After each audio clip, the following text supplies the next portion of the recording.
Greetings, freaks and folks. This is Vlad the Lad, and we have yet another champion reveal, and this time it's Jarvan for the Here.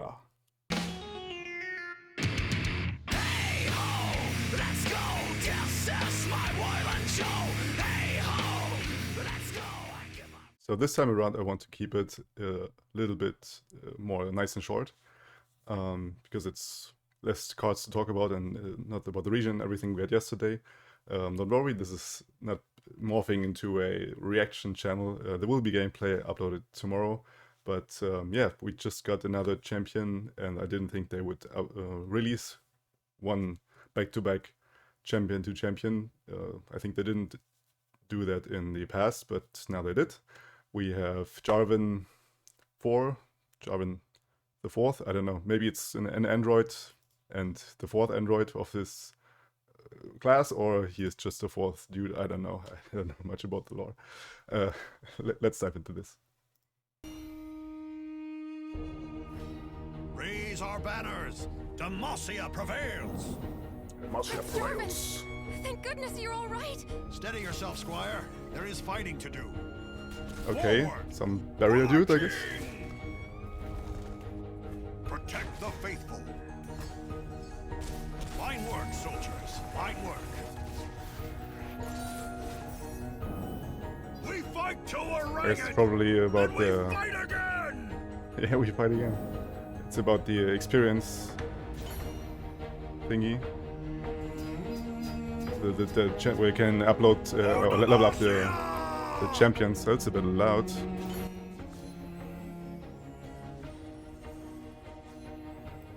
Yeah, okay. So I guess there will be some sort of event with the new expansion. Ascendance Rise. Okay, so no real gameplay stuff reveal we see normally. They're just introducing the like, I guess in association with Jarvan, they showed the experience, what do they call it? Master champions with experience. Okay, so what we're gonna do now is hop over to the Mobilitics. I opened it up. I didn't see any of those cards yet, so let's go over all of them. Also, we have some from yesterday I didn't talk about, because they tend to now release it on Mobilitics and not the whole bunch on Twitter. So yeah, let's start off here with Jarvan, is 6 mana, 5/3, who has a barrier, like Lux has, for example. He says, when you attack, pay my cost to summon me, challenging the strongest enemy. When you attack, pay my cost to summon me, challenging the strongest enemy. Okay, that's a weird interaction. Like, can you actually burst speed summon that guy, or no? I don't get it yet. Level up condition is allies have survived 4+ strikes from enemy blockers. Okay, so it's about... Oh yeah, okay, I see it. So there's some challenging synergy where you want to challenge the good traits like you normally would do, and they must not die during the process. So they attack, they get blocked, and they survive the attack, and then this dude levels up. And I guess, yeah, it doesn't say he needs to see that, so you can level him in the deck. It's important to know. When he levels up, he gets the +1/+1 as usual, and says the same thing. And in the round start, create a fleeting Cataclysm in hand. So it's this card right here. When I challenge an enemy, give me barrier this round. Okay. So he leveled up, he gets the barrier every time. Sort of like, it reminds me of Lee Sin, where you need, but there you need to pay to spells, but he gets challenger and the barrier as well. So it's a synergy in itself, sort of. Okay, interesting concepts. But 6 mana, 5/3 is it's a weird mana. I mean, yes, he has barrier, but still, it's pretty expensive for that stat line. Yeah, we'll see about that. So his signature spell is Jarvan IV. Cataclysm, a slow speed spell for 3 mana. An ally starts a free attack challenging an enemy. Okay, a free attack. So this means it's sort of an extra rally sort of thing, I guess. So it's not the scout attack, but an extra attack. This is how I read that with free attack challenging an enemy. So basically it's sort of a single combat in that way, but with an attack process, so he can go for his level up condition. And obviously you can main deck it as every signature spell. Okay. I guess he is the fourth guy because we have King Jarvan III here, who is a 7-mana tough 3/6. Okay. So he must have a strong ability. When I'm summoned, draw Jarvan IV. Okay, so he has a tutor, a direct tutor like the Draven has, with the Draven's biggest fan. If he's already in play, instead give allies Challenger and Scout this round. Okay. That's something. So this is sort of the Genevieve stuff, where you can, like, obviously she also has Challenger and Scout. And this is very, very strong combination. I think that's the reason why he's not that well stated for what he costs. If he has synergies like that, where you can just have your whole board as Challenger and Scouts, where you can take out the blockers. They survive probably because Demacia has very well stated units. But the problem with Demacia always is that you have this one attack, they just chump block all your stuff. You normally don't have Overwhelm if you don't have synergy with Noxus or anything. So this takes place there, so to say. Okay, let's go ahead. We have the 4-mana, another elite. So he's an elite as well. That's important to know. And this guy as well. So it actually does with all the elite synergies, where you can have the Battlesmith and everything to power them up, and also for the Fallen and everything. So we have more elite package there. So let's read on. It's a 4-mana 4/4, the Gallant Rider, and the first time I challenge an enemy, transform me into Vanguard Cavalry. Okay, this is I think the 5-mana 5/5 with tough that we saw in the video. I think was here somewhere. Yeah, I think it's this card here. Okay, interesting. So it costs 1 mana less, and you get basically the same unit as the cavalry if you have challenge on that guy. And it's permanent. It doesn't say this round. So it just says the first time I challenge, I transform, and that's it. Okay. That's pretty neat, I think. But like, when you read this, why would you play this guy here? It's weird. That's something I don't really like about Runeterra. Sometimes they create new cards where an old card gets obsolete. Like they sort of did with the Targan Solari Sunforger, and then they create the Fangs, which is a 4-mana, just were stated, but has permanent lifesteal and can invoke as well. So it's basically the better form of Solari Sunforger in that sense. So they sort of did the same thing here with that guy. But yeah, it's just an base buff for the elites in that sense. Then we have Golden Aegis, a 4-mana slow speed spell, give an ally barrier this round, rally. Okay, more rally effects. So this is just a better rally, so to say, because you get for 1 mana you get an extra barrier. But it's important to know that rally is still the better thing, in a sense that you can bank the 3 spell mana, not 4 spell mana. So you can empty your mana, and then you use the 3 banked spell mana to rally, and you can't with discard because it costs 4. But pretty strong effect in that sense. So you have like, they're duplicating cards over and over. Like they have the single combat, and they have the dragon single combat. Now there is a rally, the Relentless Pursuit, and now you have the Jarvan Relentless Pursuit, so to say. And you can have multiple copies of that. So you can have 3 Relentless Pursuits and 3 of the Golden Aegis together. And it's a bit pushing the limits there. But yeah, I'm rambling on the cards. Let's read on.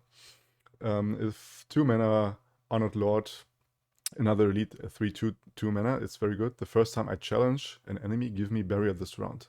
Okay, so another time, the first time I challenge, so he doesn't get it every time, but he sort of has the same thing that this guy has when he's challenging, given barrier, which obviously makes sense if this guy has sort of his own package and his own followers. So the Honored Lord has, yeah, it's kind of the Bright Steel Protector in a sense, that it has the same stat line and mana, but it's an elite. That's important. And it doesn't give the barrier to another follower. This does give the barrier to himself, but you have to challenge. Okay, so a lot of challenge synergy there, I guess. So probably Jarvan with Renekton could be a thing, with all this challenge synergy, and Renekton with the ability with getting +2/+1 when challenging. This could be neat. We'll definitely look into that. Then we have the Battlefield Prowess. 1 mana, grant an ally +1/+1. Okay, looks okay to me. I mean, grant is... I think there are a lot of people that are saying grant isn't that important, because what imports is the life, and so a temporary buff is also okay, because you normally want your unit to survive. But on region units, for example, this is very important, or in cards where you heal, like Soraka decks, or not even Soraka decks, but general decks where you heal your followers, which will be more in the future, I guess. There will be more healing synergy with your allies, and there it's very important if you grant, because they can heal up to more than you increase their maximum health, basically. But it's important to know that it's a slow speed spell, because if it wouldn't, it would be worse than the Radiant Strike, right? The 1 mana burst speed +1/+1. So it has to have a downside in that sense. So it's slow and not a combat trick in that sense. Then we had the Penitent Squire, the 1 mana 2/2. When I'm summoned, if you behold an elite, create a Tattered Banner, which is this. So it's not an elite. It's important because there is the small Cyphria, the 1 mana 2/2, which is elite, and obviously she has the downside not being an elite, but if you behold, you get this banner, and this is a burst speed 1 mana spell. The next time you summon an ally this round, grant a challenger. That's neat. It says grant. So again, synergy with Renekton there. If you have an elite deck with Renekton together, you behold an elite, have this card in hand, play it, and then the Renekton, and he is a permanent challenger in that sense. So pretty strong card as well. Yeah, and those were the cards from today. There's our boy Renekton with his challenge stuff. I think it's now not a coincidence that they released it back to back, those two things. Yeah, let's just talk about the cards from yesterday. I didn't talk about them. The 1 mana 3/1 is basically better than a lot of 1-drops we have in Runeterra right now. That's something card games tend to do, that when they release new cards, they are sometimes more powerful than the old ones, which is kind of sad to see, but I guess at some point you're out of ideas, and I think it's limited what a 1-drop can do, right? So I think they decided to do a 3/1 for 1 mana, which is obviously way better than I don't know the name. I will have it here. The 1 mana 3/1, which cannot block from Noxus. Okay, then we have the 4 mana Becay Sand Spinner, which is granting vulnerable and -1. This is, I think, the first time where we can grant -1 an enemy. He's a bit understated, but has a strong effect. Like, he can do a lot of damage, but for a 4-drop, having 3 life isn't that good, right? I think he's okay, and I saw people talking about him being very good, but I think he's slightly worse than the Bilgewater dude. But while I'm talking about it, I think he's 5 mana, right? But he has Scout and is better in that sense, and he doesn't see any play. But now that I'm thinking about it, yeah, that guy is 4 mana, so it could see play indeed. So we'll see about that. Then we have the Terror of the Tides sort of card, the Res Bloodmane, 7 mana 6/6, fearsome, and has the same ability like the Big Fish, which is giving enemies -1, -0 this round. This is again synergy with this card and fearsomes in general, so I guess it will be a thing playing this dude. If you play him, I don't know. I mean, he's very slow for 7 mana. In the 7th round, you want to have the enemy dead at that point, because you don't want, like, fearsomes are an aggro type. You don't want to progress the game very long, because later down the line, fearsome isn't important. They're thick blockers who don't care if they are going down to attack. Yeah, but anyways, it could be a thing, like if you deny that much attack, having this card and this card, or the Terror of the Tides or whatever, you could even argue for having fearsomes in the late game. So yeah, let's see about that. Then we have Exhaust.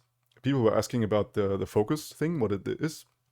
And I looked it up, and they also posted it on Twitter, that this is basically where they started with gems, that you can't cast it in response. So it's burst speed spell, but you can't do it during a combat or in response to a spell. So they added a fourth, so to say, form of spells. And I think it's a good way to go like this, because this type of spell, I think, is a healthy thing and a healthy addition to the game. But it's worth to have its own card type in that sense. Yeah, and obviously what it does is giving the enemy -1 and vulnerable this round. So it's another burst speed vulnerable thing that we saw with the signature spell from Renekton, which is pretty similar, just buffing the 2 attack and not denying 2 attack, but it costs 1 mana more.